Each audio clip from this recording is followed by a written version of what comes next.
Boa tarde, pessoal. Boa tarde a quem está nos ouvindo. Nós vamos iniciar esse podcast hoje e ele vai falar sobre produção executiva. E vale lembrar que esse podcast tem o apoio da Secult Goiânia por meio da Lei Aldir Blanc. Bom, vou me apresentar aqui um pouquinho para vocês. Meu nome é Patrícia, minha formação é em marketing, não tem muito a ver com a área, né? Mas vamos lá. Na área de produção executiva, eu realizei algumas oficinas, entre elas um curso de produção executiva para cinema pela UFG, né? Eu não tenho muita experiência na área, imagino assim como alguns de vocês que estão nos ouvindo. Não sou uma expert nesse assunto, mas como muitos, estou interessadíssima em aprender e contribuir. No audiovisual, eu atuei como assistente de produção executiva em alguns curta, entre eles Lily's Hair, no desenvolvimento do longa-metragem Torcedor da Agonia, no curta Um Conto de Réis e no quarto Favera, que é o festival audiovisual do Vera Cruz. Ressaltando novamente, esse podcast tem o apoio da Secult Goiânia por meio da Lei Aldir Blanc. Bom, esse bate-papo será dividido em 3 partes. Funções e rotina do produtor executivo, que é o que vamos falar hoje, né? Planejamento versus execução, mantendo as rédeas financeiras ou contrariando diretores. Esse aqui acho que vai render, hein? E por último, vamos bater um papo sobre orçamento estourado e como resolver a situação. Muito importante esse assunto, vai salvar muita gente aí.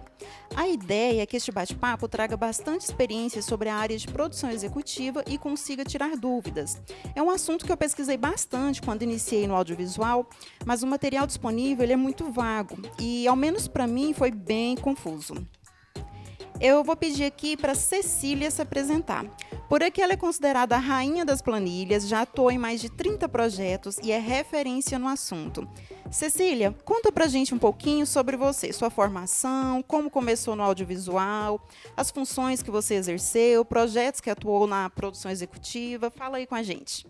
Olá, gente, pessoal. Meu nome é Cecília Brito. Eu trabalho aqui em Goiânia com produção executiva já há 5 anos, só como produtora executiva. E eu comecei em 2013 em festivais de Goiânia. E hoje eu trabalho com produção executiva, produção, monitoramento e prestação de contas. Já atuei em mais de 30 projetos, entre curtas, longas e séries de TV, de diversas produtoras goianas. Entre os trabalhos que eu destacaria, tem o Vermelha, que é o longa-metragem Vermelha, que é o do diretor Getúlio Ribeiro, vencedor do prêmio de melhor filme da 22ª Mostra de Cinema de Tiradentes, e Mister Leder, que é do diretor Daniel Nolasco, meu sócio na produtora Rensga, que já foi exibido também em mais de 30 festivais nacionais e internacionais. E é isso. Obrigada pelo convite, queria agradecer vocês também. Obrigada para quem está assistindo de antemão, para quem está ouvindo. E é isso. Bacana, muito legal. Bom, o nosso outro coleguinha do bate-papo é o Rafael Gustavo. Ele é referência no audiovisual goiano, ele é roteirista, diretor, produtor, já atuou em dezenas de projetos culturais na função de produtor executivo e nem vou continuar. O currículo dele é muito extenso, poderíamos ficar aqui horas falando dos talentos dessa pessoa. E é exatamente essa vasta experiência em diversas áreas dentro do audiovisual que o diferencia. Rafael, se apresenta aí para a gente, conta um pouquinho de suas experiências, sua formação, como que começou no audiovisual, as funções que você exerceu, os projetos que você atuou na área de produção executiva. Libera aí o assunto para a gente. Bom, depois dessa apresentação aí eu fiquei até... Bom, eu estou no audiovisual desde 2009, né? Eu costumo dizer que eu fui começando a fazer as coisas e eu não sabia muito bem o que eu estava fazendo. Muita coisa eu ainda não sei. Mas eu sempre tive aquela coisa de ter vontade de fazer, de ter ideia e de fazer independente das regras, das normas, da forma correta. Tem muito lance de começar, né? Então, eu já fazia produção executiva desde 2009, mas eu não sabia. Eu não sabia muito bem onde começava e onde terminava cada função dentro do audiovisual. E eu acabei fazendo muita coisa que eu igual eu falei, eu não sabia o que eu estava fazendo. E de lá para cá eu fiz vários curtas, assim, meus mesmo, alguns caseiros, alguns muito ruins, outros mais ou menos. e também atuando na área de produção executiva. Mas eu costumo dizer que em 2016, na verdade de 2014 para 2015, foi onde teve a virada, assim. Foi quando, antes disso, eu trabalhava com publicidade e propaganda também, né, que é a minha formação, e o audiovisual era meio que um hobby, assim. E de 2014 para 2015 foi quando eu decidi que eu ia focar no audiovisual. E aí, a partir dessa virada, né, eu sempre cito como os principais trabalhos, primeiro Mademoiselle do Rap, né, que foi o primeiro curta, assim. Na verdade, em 2013 já teve o My Brother, que já foi um projeto mais profissional, assim, que foi a primeira vez que tinha uma equipe profissional mesmo do audiovisual goiano junto, né, então foi um crescimento muito grande, assim. Depois disso, depois dessa decisão, né, de focar no audiovisual, na cultura, teve em 2016 o Mademoiselle do Rap, né, que foi um curta sobre a Lulu Mon Amour, primeiro rapper que se autodeclara, né, o primeiro rapper assumidamente gay do Brasil. Depois veio uma série de TV, Meu Skate na Enfeite, que, assim como no Mademoiselle do Rap, eu também fui diretor e roteirista, né, no Meu Skate na Enfeite. É algo que eu não indico para ninguém, assim, apesar de que eu fui antes, né, durante a produção mesmo, foi a Isa Veiga, né, que trabalha com a Cecília, na Mandra. Mas antes das gravações e depois eu fui o produtor executivo. E em curtas é tranquilo, né, assumir essas funções, mas em projetos maiores eu não indico a ninguém acumular produção executiva com mais nada, assim, porque é bem tenso, assim. Eu vejo, assim, é um projeto que eu gosto, o Meu Skate não é enfeite, mas eu vejo a diferença, assim, no resultado mesmo, né, coisas que eu poderia estar focando só na direção mas enfim. E aí depois teve o curta, né, A Piscina de Kaique, e o Lily's Hair, que são 2 curtas infantis que eu também fiz produção executiva. Para outros diretores, esses foram filmes meus, né, que eu também dirigi. Para outros diretores, eu trabalho sempre com o Danilo Kamenak, né, nos projetos dele.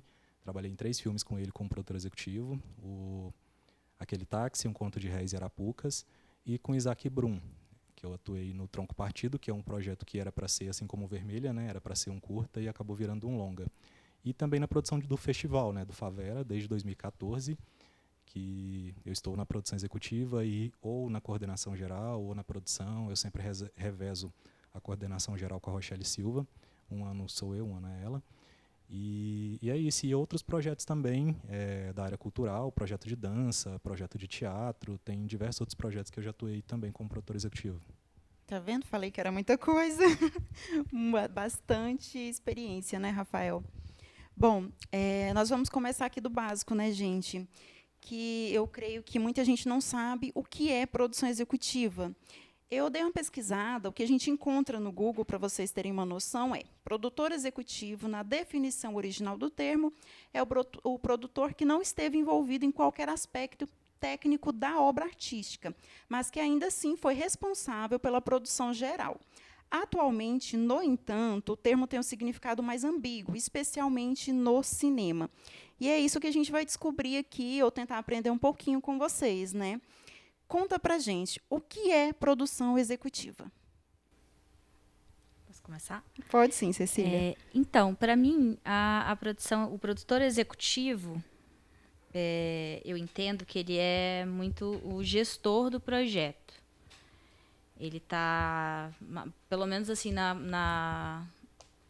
nos projetos que eu já atuei, você começa desde o início, que o diretor me apresenta uma ideia, então aí eu vou buscar editais, quais estão abertos, em qual que pode se encaixar, como é que a gente pode tentar conseguir a viabilização desse projeto. E disso, a gente vai tentar aprovar, depois de aprovado, vamos tentar realizar dentro desse orçamento, colocar o projeto que o diretor quer, a ideia que o diretor quer, encaixar com essa realidade que a gente tem, que nem sempre a gente consegue o orçamento. A gente monta um orçamento ideal, mas nem sempre eu vou conseguir todo esse montante para poder executar. Então, ainda tem que fazer essa gestão mesmo, de entender onde gastar esse dinheiro, como gastar, qual a melhor forma. Às vezes também pode ser um projeto que não tem dinheiro, então é meio que viabilizar e trabalhar essa parte mais administrativa do projeto, que é a parte de pagamentos, organização das notas fiscais, se for um projeto de fomento, que tem algum fomento, entender quais são as exigências desse edital, prestar as contas, entregar toda a documentação necessária nos prazos corretos, parte de contrato. Então, eu acho que é assim, meio que cuidar da parte administrativa e financeira mesmo do trabalho, do filme, né? É diferente das outras funções, pelo que eu percebi, o produtor executivo ele começa antes, sem ao menos saber que o projeto vai ser aprovado, né? Sim. Começa a trabalhar bem antes. A gente começa a trabalhar bem antes e é o último que acaba, porque às vezes o projeto, porque a gente ainda tem a parte de prestação de contas, depois de resposta de diligência. Então pode ser que eu termine de trabalhar até depois do diretor. Entendi. Então, é meio que isso, porque a gente vai fazer essa gestão completa mesmo, desde a parte de inscrição até a parte de prestação de contas, de resultado, entender, porque eu vou ter que conversar com o pessoal de comercialização, por exemplo, se eu conseguir comercializar, como que vai funcionar essa distribuição dessas vendas, como é que estão os contratos, muito provavelmente eu que vou estar inteirada sobre isso. Então, é por isso que eu falo que é essa gestão completa, assim.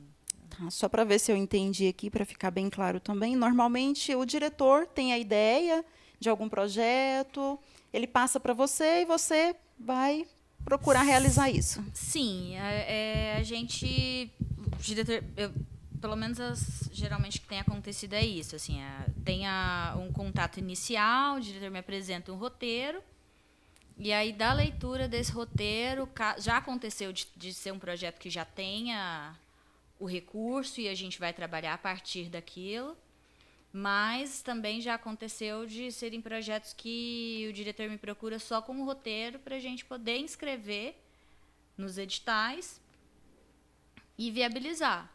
E aí, assim, às vezes não, você lê no roteiro, você até percebe que não é um projeto que não vai ter um edital exclusivo para ele. Então, é buscar essas outras formas também de como executar. Tipo, o Mr. Leather é um projeto que foi assim. Eu e o Daniel conversamos sobre... Daniel Nolasco, a gente conversou sobre o filme. Depois passou um tempo, teve interesse, eu tentei buscar algumas coisas, mas é um filme que ele é temática sobre BDSM, então, assim, para eu conseguir encaixar ele em um edital era mais complicado, então a gente não conseguiu esse recurso através de edital, então passou um tempo a gente conversando, mas a gente sempre conversando sobre, e chegou um momento que a gente teve que falar, não, a gente precisa gravar.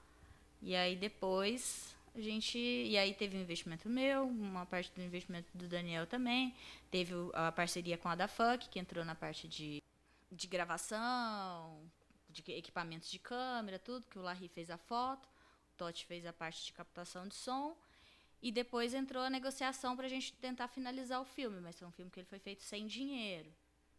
Já outros que a gente tinha o recurso, foi isso, assim, escrevia nos editais, aí, a partir do momento que o dinheiro estava depositado na conta, a gente começava a fazer esse trabalho, isso tudo junto com o diretor ou com a produtora parceira, né?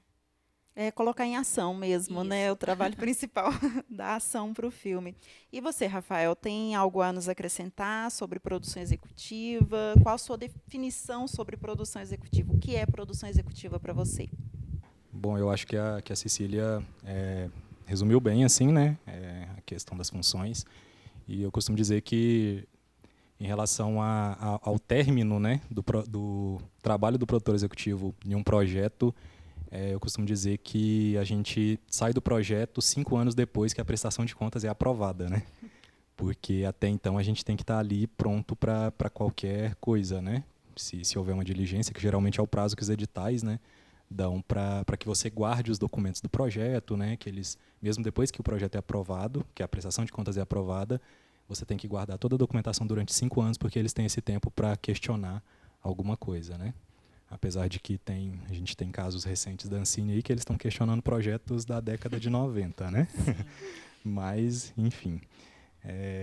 E nos projetos que eu trabalhei, como eu falei, a grande maioria são projetos meus, né? Então, acaba que muitos deles eu já estou atuando, eu estou roteirizando e sendo produtor executivo ao mesmo tempo, porque eu já estou enxergando ali as dificuldades, né? Tem aquela questão de às vezes sair do criativo, né? Sair daquilo que a gente considera o ideal para o roteiro e adaptar para a realidade, né? Porque afinal a gente quer que o projeto seja executado. Então, eu acabo nos meus projetos atuando como produtor executivo desde o início, assim. Enquanto eu sou roteirista, eu também estou sendo produtor executivo.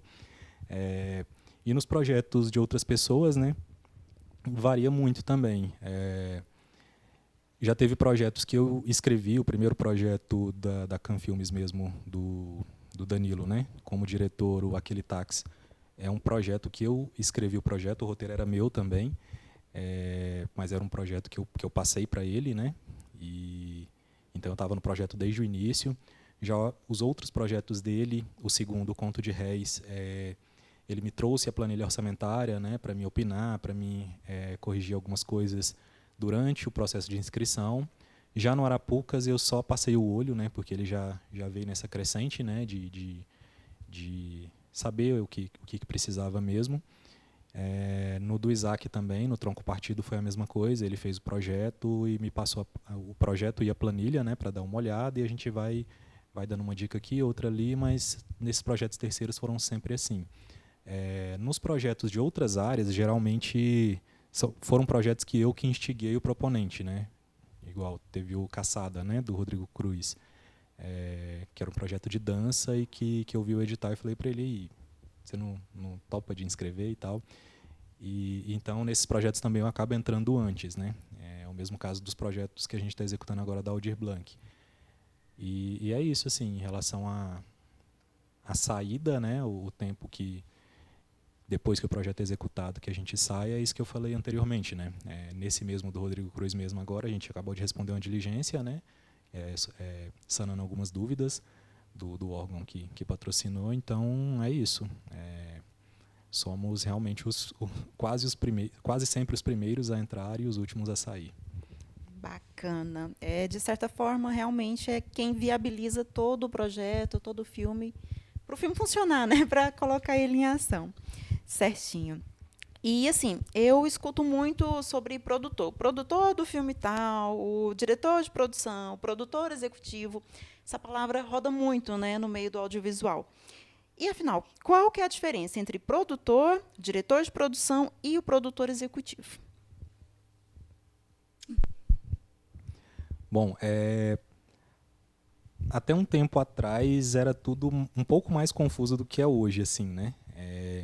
Porque a questão do produtor mesmo, são essas 3 funções, né? O produtor executivo e diretor de produção.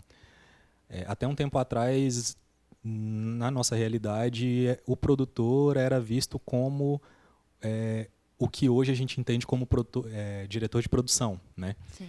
E a partir do momento que a gente vai se aproximando mais da realidade, principalmente americana, né, que tem essa figura do produtor, hoje o mercado brasileiro ele já assimila melhor isso, assim, de acordo com o que é nos Estados Unidos, né, que o produtor, na verdade, ele é o dono do filme. Ele é o cara que viabiliza. Ou ele é o cara que foi o proponente do edital e que foi atrás de levantar essa grana, ou ele é o cara que investiu no projeto, né? Igual quando a Cecília citou do Mr. Lerer, né? É assim que pronuncia. Sim. Mesmo. Ela estava como produtora executiva, mas ela também era produtora, né? Assim como o Daniel, porque ela investiu dinheiro, né? Ela investiu recursos, assim como a da Fuck investiu recursos técnicos e profissionais para o filme, né?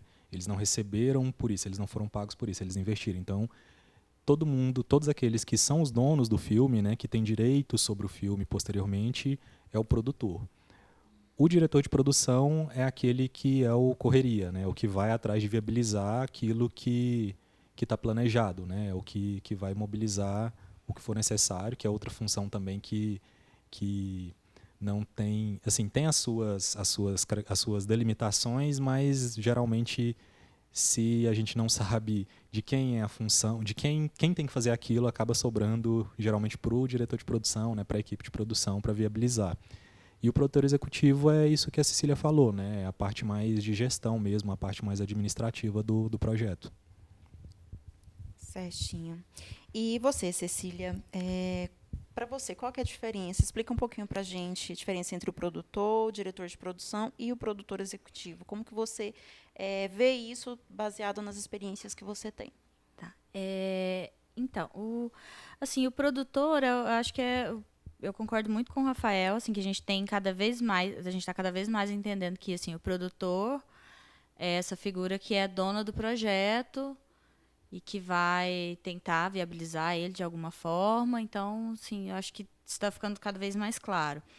E aí, para mim, na verdade, o que eu vejo muito é que tem muito uma confusão do produtor executivo. Não é nenhuma confusão, é uma mistura. Que acaba que, assim, às vezes o produtor executivo está executando um pouco do que seria um diretor de produção, que é essa pessoa que não vai... porque o produtor executivo ele teria que estar tomando conta mais da parte administrativa. E muitas vezes nos projetos a gente também tem que ir para essa parte de campo mesmo, de entender, por exemplo, de não só negociar os cachês, por exemplo, mas também de ver quais são as melhores opções para esse filme, de profissionais, ou então de locação, ter que ir atrás mesmo do que seria entender junto com o diretor quais são as necessidades do filme, que seria essa parte que eu acho que seria mais do diretor de produção, né? Que são as etapas que eu falo mais não é concretas, mais físicas, por assim dizer. Assim, a pessoa tem que ir atrás disso mesmo, não é? Eu, como produtora executiva, por exemplo, eu entendo que eu estou mais na parte de negociação, de viabilizar e de organizar esses documentos, esses pagamentos e todas essas questões. E o diretor de produção, não. Ele vai ser a pessoa que está em campo buscando as necessidades do filme. Eu entendo que é mais ou menos isso, assim. Excelente. Quer acrescentar mais alguma coisa, Rafael? Quando sai da parte mais de planejamento mesmo, né? Sim, e vai para a parte... de execução, né? Era essa a palavra. Legal. E quais são as funções e a rotina de um produtor executivo? Onde começa e onde termina a participação dele em um projeto? Eu vi que vocês, a Cecília falou que todos, né, os dois, na verdade, concordam que começa antes mesmo, até de ter a certeza que o filme vai ser produzido, né? Mas quais são essas funções? Qual que é a função exata do produtor executivo e a rotina dele? Quando que ele realmente tem que começar a trabalhar e quando que ele termina? Tá. Na minha experiência, assim, o que eu percebi é que a rotina ela segue muito um padrão, assim, que o primeiro é buscar os editais, buscar o que está aberto ou não, entender quais são os projetos que a gente está trabalhando agora, para poder fazer as inscrições e acompanhar, assim, porque você faz a inscrição e aí você tem os prazos, né, dos editais, que são para sair as diligências, sair o resultado, entrega de documentação. Então, é estar atento a essa primeira etapa, que eu acho que é uma etapa de captação de recurso. E aí, conseguindo a captação de recurso, é essa parte de organização, de organograma e execução, que é onde você vai tratar com os profissionais que vão trabalhar, negociar cachês, entender qual que é a sua planilha orçamentária, quanto que você tem de recurso e quanto que a gente vai poder gastar, quais são as necessidades do filme, também entender, chegar num consenso com o diretor que às vezes você não tem esse recurso todo e vai precisar fazer cortes, então ter essa negociação, essa parte de organização, de negociação e de organização. E aí tomar conta de todos os documentos, que é a produção de contratos, pagamento de notas, solicitação e pagamento, né? Com todo mundo da equipe. E aí, depois dessa parte, o filme já pronto, é a parte de produção, de prestação de contas, que é pegar tudo isso, organizar e para poder apresentar para a lei de incentivo ou para o próprio filme, né? Tá pronto para você entender também o que é, para quem que você vai apresentar esse filme. Vou apresentar esse filme vou começar a inscrever em editais, vou apresentar para uma distribuidora, vou tentar negociar aqui com uma distribuidora nacional, não, vou tentar com uma distribuidora internacional. Isso. E aí já foram muitos anos. E lembrando que ainda corre o risco de ter trabalho depois de 5 anos de ter prestado as contas. Sim. Nossa. E para você, Rafael, que traz aí bastante experiências, né, nessa área do audiovisual, quais são as funções e a rotina de um produtor executivo? Onde começa e onde termina a sua participação em um projeto? Bom, a participação nos projetos é isso que a gente falou anteriormente, né? Depende muito de cada projeto, mas, assim, pegando o projeto que a gente entra mais cedo e o que a gente sai mais tarde, é isso, né? Desde que a ideia vira um roteiro até 5 anos depois da prestação de contas, né? Aprovada. Eu concordo com o que a Cecília falou, só complementando, dentro desse processo, né, tem uma questão que vai de encontro também com o que ela falou em relação a essa coisa do diretor de produção e do produtor executivo, né? Acaba que tem isso com todas as equipes, né? A gente tem essa rotina Sim. também com o chefe de cada equipe, que é uma mini prestação de contas, porque a gente, para muitas coisas que eles vão utilizar, né? Para tudo, na verdade, né? Muita coisa a gente meio que repassa a gestão de partes, né, desse orçamento para eles, né? Eles apresentam, lógico, tudo certinho, o que o filme precisa, né? Concepção artística, no caso da arte, no caso da maquiagem. E aí a gente tem que fazer os repasses ou fazer os pagamentos diretamente para o fornecedor, ou, dependendo do caso, fazer os perdins, né, que são pequenos caixas, né, pequenas verbas para repassar para que eles consigam trabalhar, né, para que o filme não pare por conta de uma burocracia, né? A gente tenta desburocratizar um pouco o processo e a gente tem essa rotina, tanto de entender essas necessidades, né, de cada equipe, a equipe de som, a equipe de arte, a própria equipe de produção, e depois a gente tem essa rotina dessas devolutivas, né, onde eles vão trazer para a gente essa documentação e vão fazer essa mini prestação de contas daquela parte do orçamento que foi repassada para eles, né?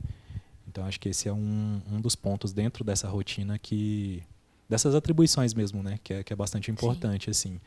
Em relação à rotina mesmo, eu já não trabalho tanto com esses passos, até por conta de serem, do que eu falei, né? A grande maioria são projetos meus e eu acabo fazendo 2 coisas ao mesmo tempo que você está, sei lá, alterando um roteiro, você está fazendo uma planilha. Então, nesse caso, não dá muito para ter essa rotina, que eu acho que, se eu tivesse, ia facilitar em muita coisa, assim.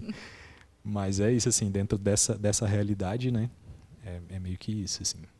Eu fiquei preocupada aqui, porque vocês dois mencionaram a questão de até 5 anos depois que entrega a prestação de contas, né? Que eles podem pedir, solicitar novamente algo em cima disso para vocês. Já aconteceu com algum de vocês isso? De ter que voltar no filme, verificar se ficou alguma pendência, resolver essa situação?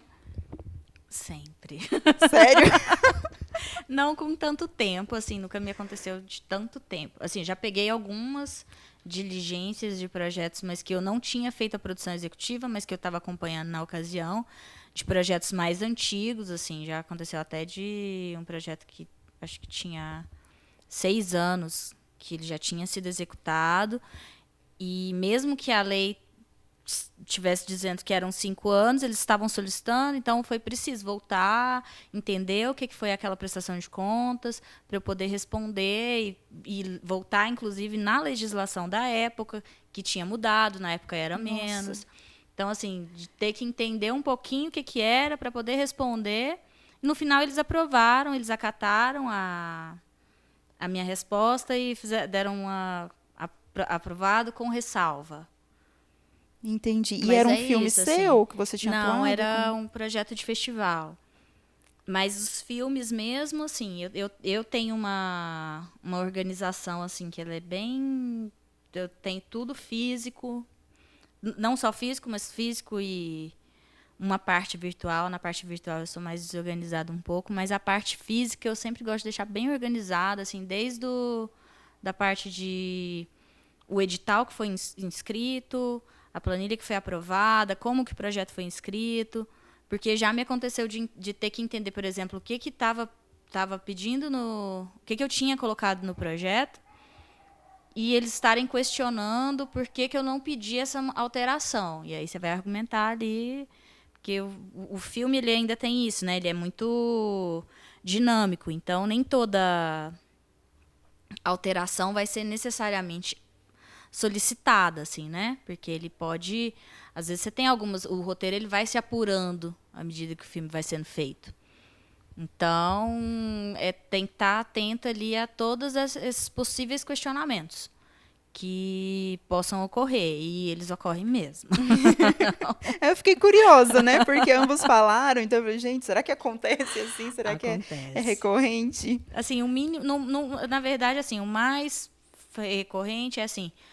Em torno de 2 anos que você já prestou contas, começarem a vir as diligências. Às vezes são coisas simples, são coisas que... eu, por exemplo, trabalho com muitos projetos no mesmo edital. Às vezes eu mando até umas respostas meio padrão, porque ou eu já tive resposta de um outro projeto, que aquilo realmente foi acatado, ou já estudei ali para entender o que era, o que eles estão me pedindo, e aí você responde. Mas geralmente é isso, em torno de 2 anos vem essas diligências, aí você responde e vem a resposta deles, né? E aí já me aconteceu uma vez só, mas pode acontecer deles solicitarem documentação. E aí eu tenho que estar com toda essa documentação organizada, guardadinha na pastinha lá. Não tem jeito. Ou seja, a gente tem que cuidar bastante do trabalho, né? Porque pode acontecer de lá na frente outra pessoa pegar um pedacinho desse serviço que a gente prestou. E aí é isso, eu tento deixar assim, o mais simples, mais... não é simples, né? Mas assim, o mais fácil de qualquer pessoa pegar ali e entender. E aí, geralmente, também eu devolvo essa pasta. Eu não fico com todas, até porque é muito volume de papel, eu deixo com o proponente mesmo. E caso eu precise, aí depois eu peço de volta. Mas eu explico, olha, aqui tá tudo, tá escrito aqui o que é o que. Se você precisar disso, você pode vir aqui e olhar. Se tiver alguma dúvida, eu posso vir te encontrar e tal. Porque eu não sei também, às vezes eu não vou conseguir estar com essa pessoa daqui 3 anos, quando vier essa diligência. Então, qualquer um tem que saber responder, por mais que seja a minha responsabilidade. Sim. Mas é possível que outra pessoa tenha que responder, né? Então, Entendi. E com você, Rafael, já aconteceu?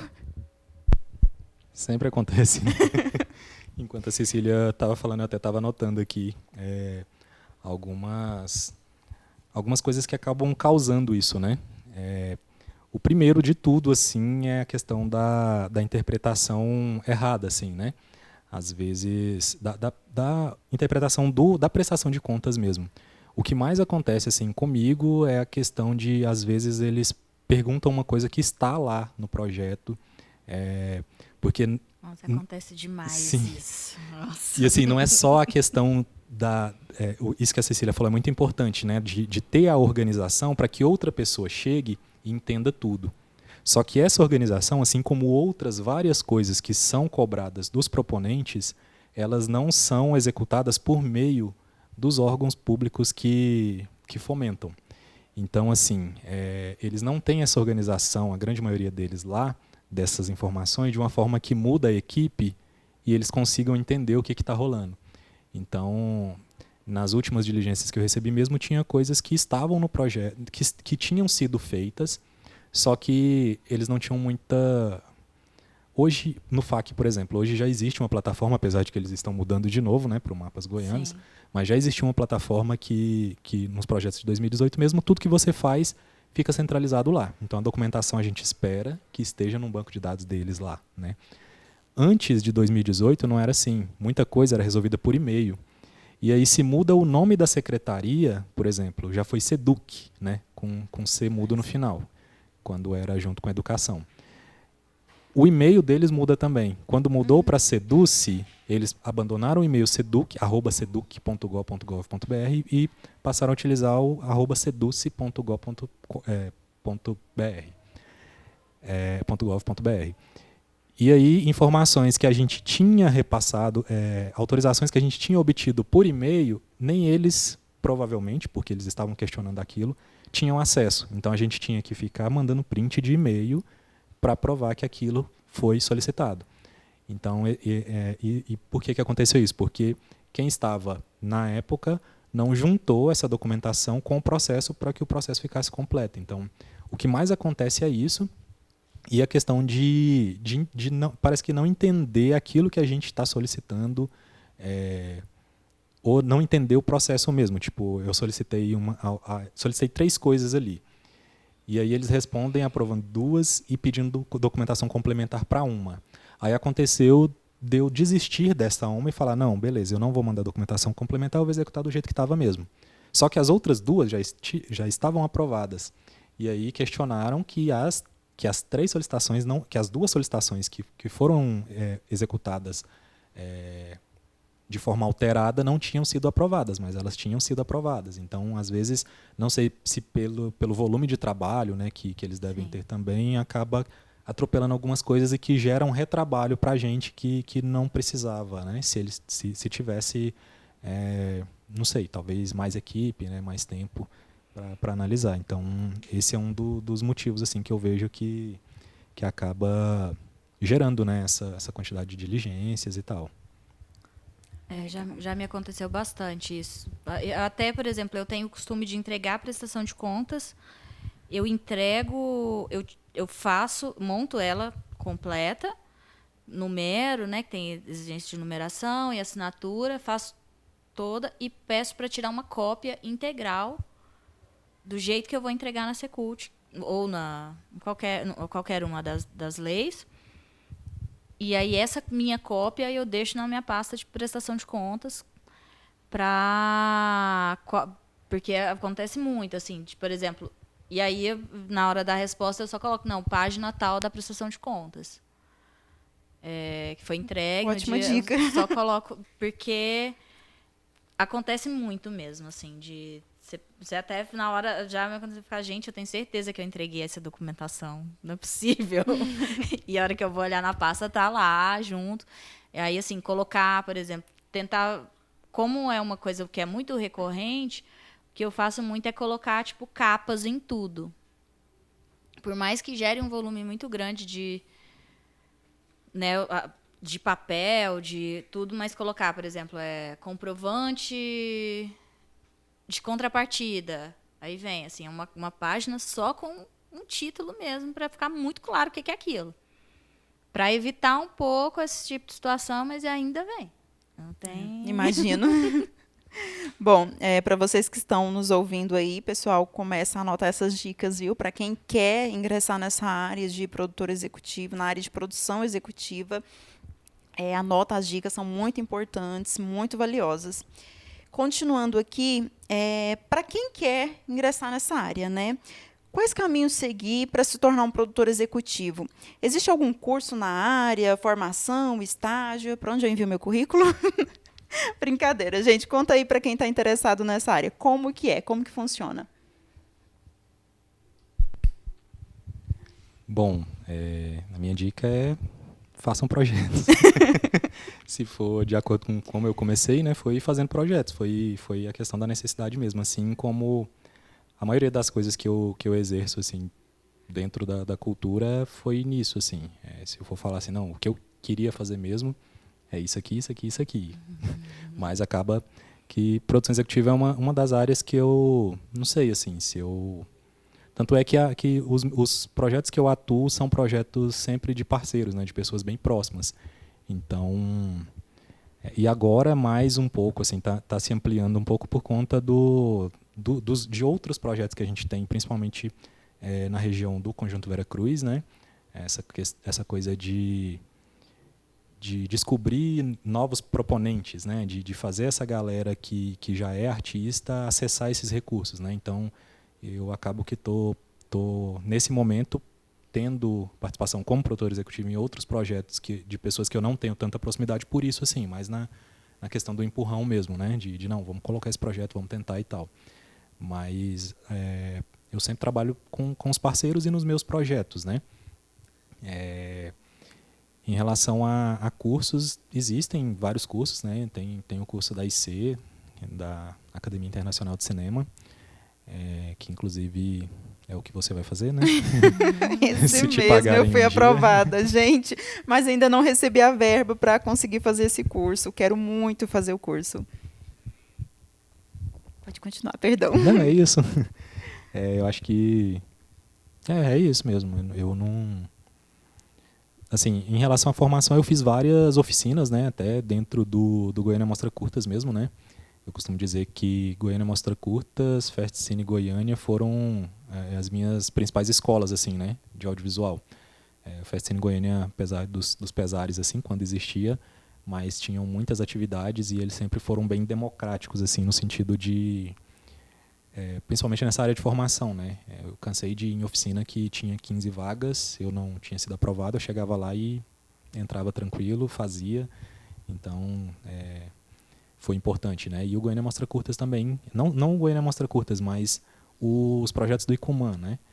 Os laboratórios e tal, que eles sempre estão bem focados assim nessa área de formação. E hoje em dia eu acho que está bem mais fácil, assim, né? Com a questão da internet, sim, né? A gente acha muito conteúdo. É isso. Eu acho que, assim, eu também não tive uma formação...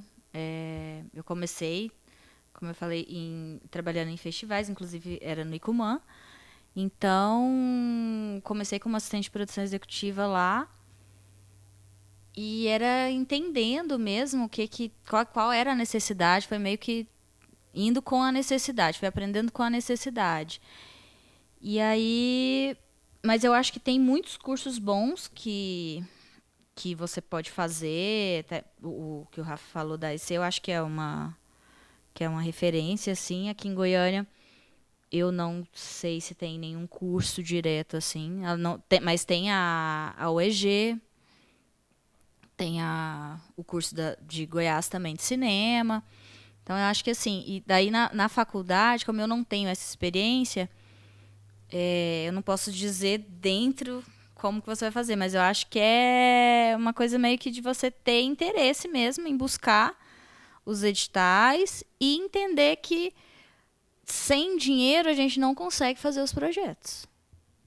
Na verdade, edital, né? Você precisa do edital e você precisa entender que é um dinheiro público, então você tem que ter uma responsabilidade e uma forma de gestão de acordo com a exigência de cada edital. Você vai ter que ter essa coisa de organização e tudo mais. Então, eu acho que é primeiro entender se você tem... se você vai conseguir se adequar a essas regras. Por exemplo, essa parte organizacional é uma coisa que eu descobri que eu gostava depois, quando eu comecei a trabalhar, porque nas minhas finanças mesmo eu sou muito desorganizada. Eu também. Pessoalmente, assim, mas eu gosto dessa parte de organizar documentos, de manter ali, de saber o que está sendo feito, da parte de ver como que está sendo gerido aquele recurso, de ler os editais. Eu tenho uma facilidade para entender isso, então foi uma coisa que eu fui descobrindo na prática. Então, acho que é isso, assim, você tentar ver um curso, né, para conseguir ter um panorama geral, porque o curso ele também não vai te dar uma vivência do que é aquilo, mas você vai entender mais ou menos o que é, e se você realmente quiser, tentar estágio. Acho que você trabalhar com uma produtora que já está realizando os projetos é muito bom, porque, querendo ou não, por exemplo, no Nicumã, você já tem lá os projetos. O projeto ele segue uma linha de execução, né?